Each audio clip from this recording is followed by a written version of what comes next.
Hello, World History students. Miss Edelyn speaking. Just a reminder to take notes for a grade in class and to answer the question at the end of the video, and to make sure that you answer the question before midnight like we did the last question. Now let's recall that we had left off on the last lesson talking about how Europe had been thrown into chaos with the fall of the Roman Empire and the loss of a central government. The Frankish kings kind of reorganized Europe, starting with Clovis, and we have the evolution of feudalism as a result, as his heirs, and then later the other family of Charles Martel, and finally his grandson Charlemagne pulled Europe almost completely out of all the problems they were facing. And then because the heirs all fought, we lost all structure again, and then the outside invasions threw Europe into more chaos. And so what this section is going to detail is the emergence of feudalism, okay? And, it's a new political and social system. Here's your official definition if you want to copy this down, and I'll just read it for you. Feudalism is a loosely organized system of rule in which powerful local lords divide their land holdings among lesser lords. And we already knew this from studying China. And we know that the lesser lords in Europe were called vassals, and they would pledge their service and loyalty to a greater lord. Make sure you get that definition of vassal down, that's a lesser lord. And when they made their pledges to each other, the lord and his vassal, that was called a feudal contract. Sometimes the lord, might grant his vassal a fief, and that's another definition, another word. Fief is just an estate, and these estates could be ranged in size from, just a few acres to many miles. They could include towns or buildings, or they could just be an empty piece of land. The way that order was maintained was that everybody knew their place in society, and we have all these titles and levels, and we'll talk about that a little bit later in the lesson here. Feudalism was kind of complicated in Europe because lords had vassals, and some of these vassals had their own vassals. So one man could be a vassal and a lord at the same time. He could be a vassal to a more powerful lord, but he could be the lord of a less powerful vassal. And here's the diagram that I was alluding to earlier, and you can kind of see, like you might have a monarch here, and maybe all these guys are barons, and these guys are dukes, and then you might have marquises further down. And then the knights are like the low guys on the totem pole for the most part. They're the very lowest of the nobility. And of course, the peasants are on the bottom of everything. So let's talk about nobles and the fact that their life was all about fighting, okay? And many of them had to start training at a very young age to become a knight. Usually around 6 or 7 years of age, they would be sent away from home to start training and, start out as a squire and so on.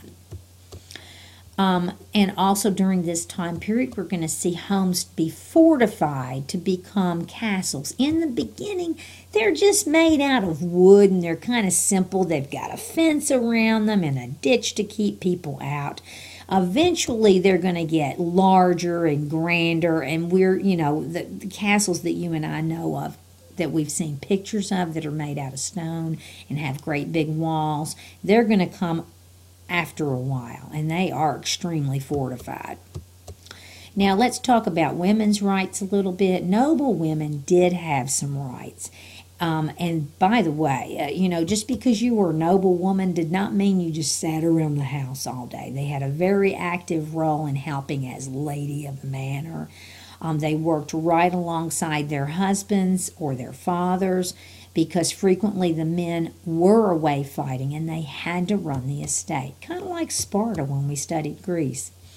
Women's right to inheritance, though, not so good. It was pretty restricted. Land usually passed to the eldest son in the family, so daughters didn't always get a good, piece of land. Sometimes they received land as part of their dowry. If you're not familiar with dowry, dowry is just a word that means like a financial gift, usually given to the husband of the woman, as if the woman wasn't gift enough. And if the woman was lucky, her husband might pass before she did, and she might get her land back and be able to run it the way she wanted to, instead of being dependent on a man. We know that during this time period, the Knights Code of Conduct was known as chivalry, and it required knights to behave, basically. It was like their rules of warfare and how they would treat captives and POWs and things of that nature. So they were supposed to be brave and loyal and true, to fight fairly. And women were supposed to be protected and cherished. Now, here's the big but. I need you to write this down. Chivalry only applied to nobles, not to commoners. So if you were a peasant woman, you are getting no respect from these knights, and you would probably be roughly treated by them if you were in their way. Okay, so chivalry, again, only applied to noble men and women. Let's talk about peasants and how hard their lives were and life on the manor. Most medieval life is going to center around the manor, and the manor is just a fancy way of saying the Lord's estate. Most manors were kind of small, self-sufficient little units that usually had one or more villages and then the land that surrounded it for farming and so on. So I got this image off the internet so that you could kind of see. Notice here's like your little village area right here. And here's all the little huts where the peasants live. And then here's your land, your farming land. Notice this land is fallow right here, which means it's just sitting. It's, regaining nutrients. And then this is where we're going to plant our autumn plant crops and our spring crops over here. So we're going to rotate our crops so we don't destroy the soil. And then look, the Lord's Manor's down here. The church is here. And then, some of the little businesses are down in here. You might have your smithy down there and so on. You also have some open land back here, some meadow land, some I don't know what I just did. You might have some hunting area, some forest land, and if the Lord was good to you, He might let you, during the holidays, hunt for deer for your family.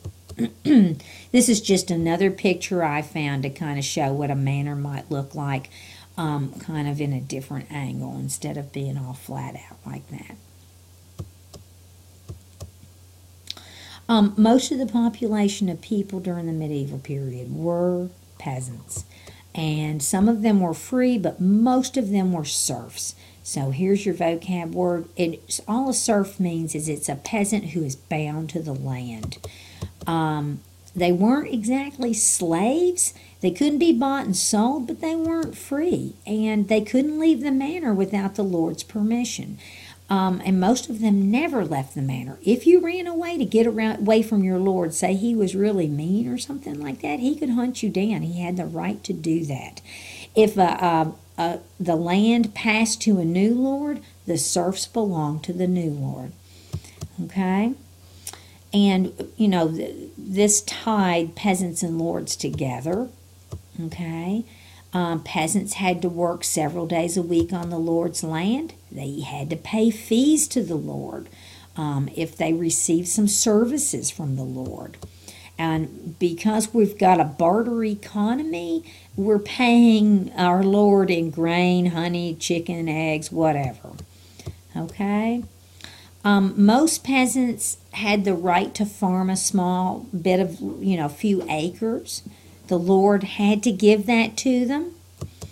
And they were also entitled to the Lord's protection as a result. They could never be forced off the land. So in theory, peasants were guaranteed food housing and land from their lords. I said this already, I think. The manor was self-sufficient. Please make sure you have that written down somewhere. Everything was produced there. Trade was dead during this time period because it was so dangerous. So they might trade with a village close by. Like maybe one village had a really good smithy and the other ones had like some good furniture makers. And they might trade a few things back and forth, but for the most part, they made everything they needed. And most peasants never left the manor or the village they were born in. Their lives were hard. They worked all day long. They had a very simple diet, black bread and vegetables. It was rare to eat meat. You might get meat during the holidays or something like that. When the harvest ran out, in early spring, that was a time when hunger was very common because the new crops hadn't been able to have a yield yet.